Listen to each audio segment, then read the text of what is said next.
All right, we'll go to the next page. So this is where we'll be building the neural network. So this is the main core of this workshop, really. So in order to build a neural network, we'll first have to follow like the following code over here. So let me explain what each one does.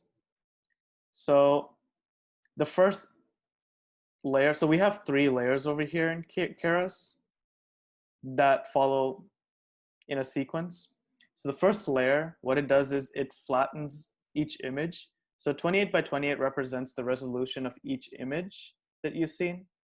And flatten basically converts these 2-dimensional arrays. That's what images are. It converts them into 1-dimensional arrays.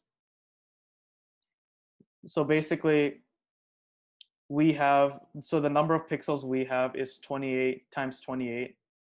So that's how many values or indices we'll be having because of this function.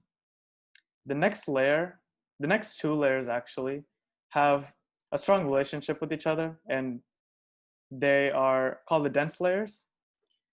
So the first dense layer talks about, or this like 128 over here represents how many neurons there are.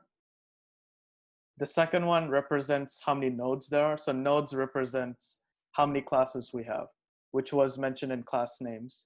So what this does is it shows the relationship between each image to what category it best fits in. And this is shown, or I guess this is compared by generating a score, and whatever class generates the best score is what this image will be classified as. Okay, so let's just copy this code into our workshop.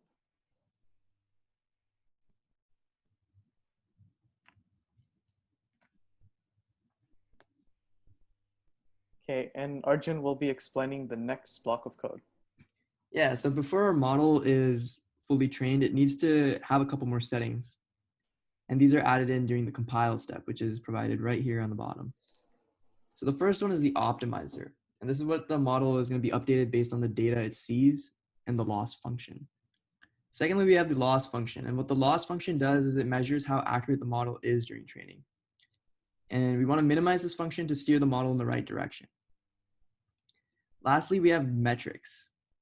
And this is used to monitor the training and training steps. The following example is using accuracy, and this is the fraction of the images that are actually correctly classified. So let's go ahead and copy this function into our Google Colab. Now, of course, create a new code snippet. One thing you want to make sure is always to have the previous one fully run, especially in this scenario, because if you don't, since this line of code builds upon the previous model that we've set up, we want to make sure that the previous line of code has been run. So just to double check, I'm going to go ahead and run that. And I'm going to go ahead and run this one as well. And it looks like everything checks out. So now we can move forward to activity 4.